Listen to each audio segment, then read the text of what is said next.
सभा में श्री द्रौपदी जी ने पुकारा, भगवान ने प्रकट होकर के द्रौपदी की लाज बचाई। देखिए, हम लोग कहते हैं ना कि भगवान के घर देर है पर अंधेर, कहते हैं। कौन कौन ये बात मानता है? हाथ उठाओ। वाह। भगवान के घर देर है पर बहुत गलत बात है।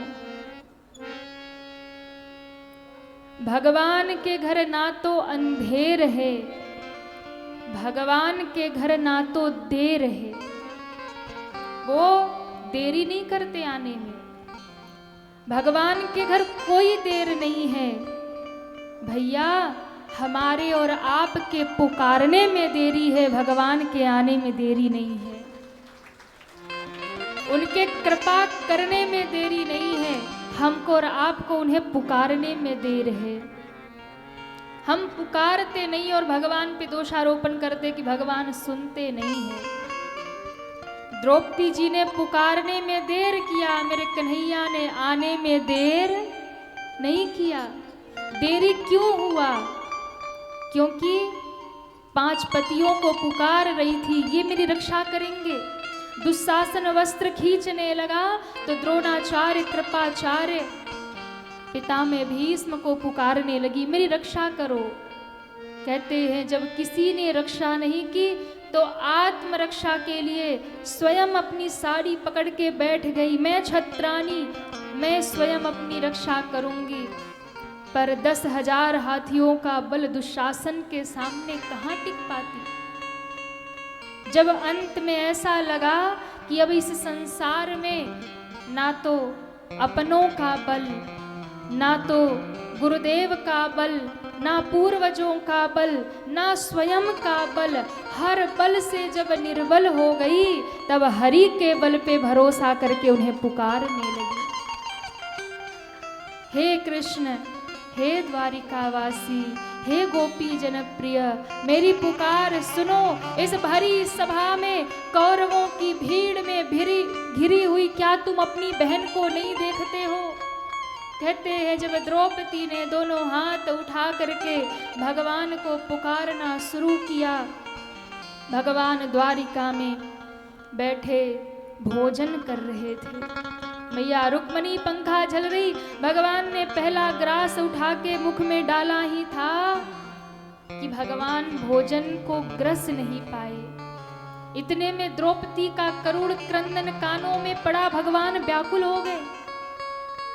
रुक्मणी जी ने कहा कि प्रभु क्या भोजन अच्छा नहीं बना, कोई कंकड़ आ गया, आप रुचि नहीं दिखा रहे भोजन में। भगवान ने कहा देवी मेरा भक्त मुझे पुकार रहा, तो नाथ आप द्वारिका में क्यों बैठे हैं?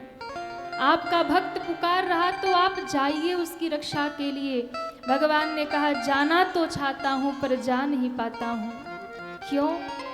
क्योंकि वो भक्त मुझे पुकार तो रहा लेकिन अभी मन में कहीं न कहीं उसे भरोसा नहीं लग रहा।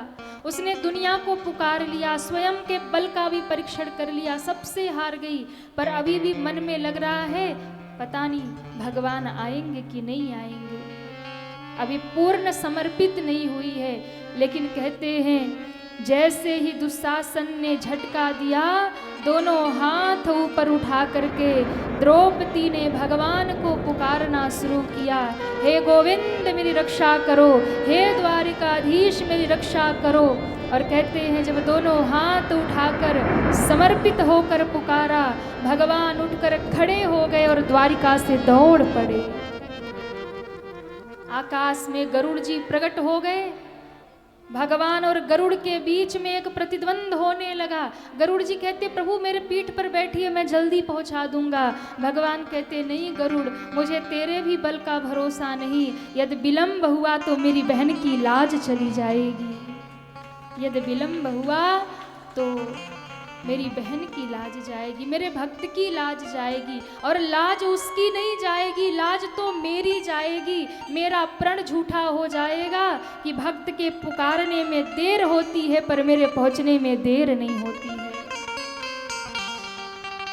कहते हैं द्रौपदी ने पुकारा और द्रौपदी के सामने मेरे भगवान प्रकट हुए। द्रौपदी वस्त्र बन करके मेरे भगवान लिपट गए द्रौपदी जी से। दुशासन खींचने लगा। द्रौपदी जी कहती है, हे कृष्ण जरा याद करो गिरधारी, जरा याद करो गिरधारी, जब उंगली कटी तुम्हारी, जरा याद करो गिरधारी, जरा उंगली कटी तुम्हारी, जरा याद करो गिरधारी, जब उंगली कटी तुम्हारी। मैंने पचरंग साड़ी फाड़ी, मैंने पचरंग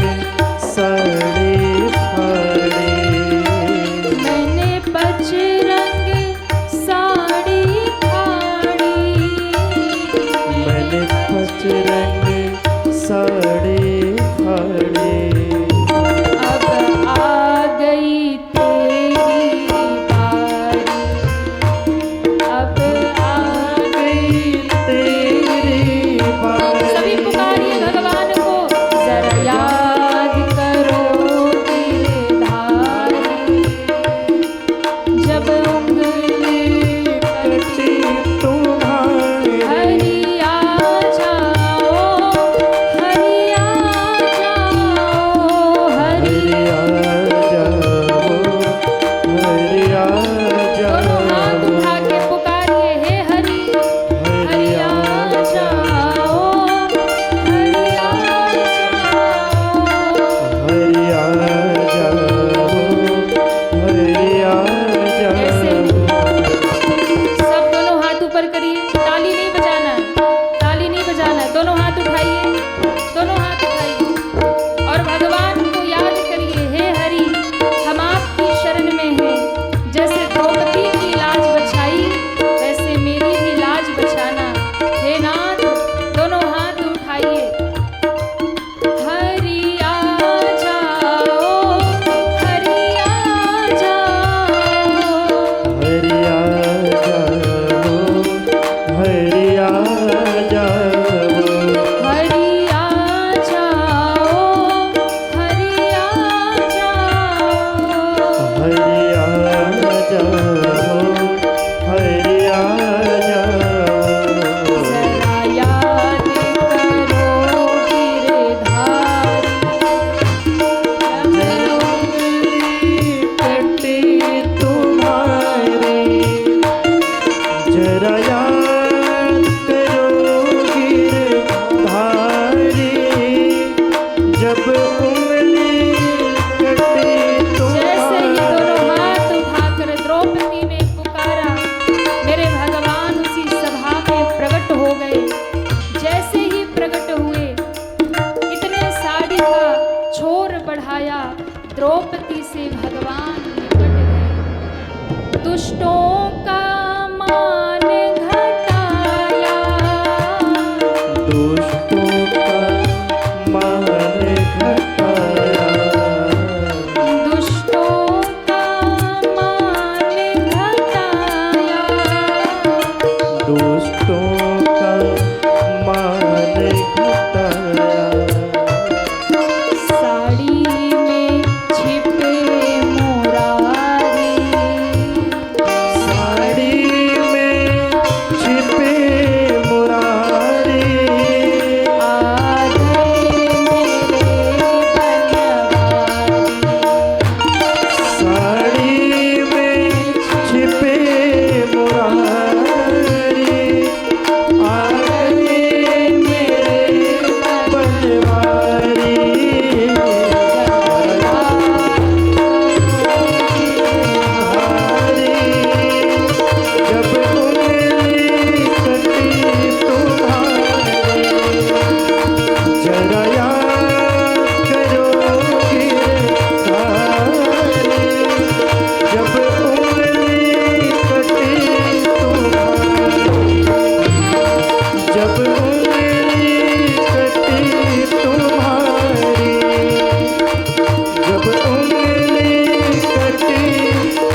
वस्त्र बनकर द्रौपदी से लिपटे और ऐसे लिपटे दुशासन 10,000 हाथियों का बल।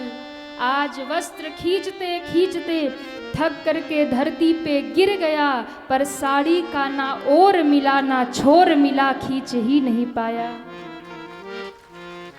कहते हैं उस सभा में उस समय प्रकट होकर के विदुर जी ने कहा, सावधान हस्तिनापुर वालों, अरे देखो आंखें खोल करके, हे मेरे भ्राता धृतराष्ट्र, तुम जन्म से अंधे हो पर अपने विवेक के ज्ञान के चक्षु खोल कर देखो। आज इस सभा में द्रौपदी से जो लिपटा है वो कोई वस्त्र नहीं, ये तो मेरे गोविंद का पीतांबर है, ये मेरे कृष्ण का पीतांबर है। अरे वस्त्रों का तो छोर मिल सकता है, पर जो अनंत है उस गोविंद के पीतांबर का कोई छोर नहीं है। ये कथा कहती है भगवान पर विश्वास करने में हम देर करते हैं, भगवान को हम पुकारने में देर करते हैं, पर वो भगवान प्रकट होने में देर नहीं करते हैं। इसलिए कभी आपको लगे कि भगवान नहीं सुन रहे, कभी आपको लगे कि भगवान कृपा नहीं कर रहे, तो भक्तों उनका दोष नहीं है, हमारे पुकारने में कमी है। उनकी करुणा में कोई कमी है नहीं, पात्रता में हमारे कमी रह गई। महाभारत का युद्ध रचाया, पांडवों को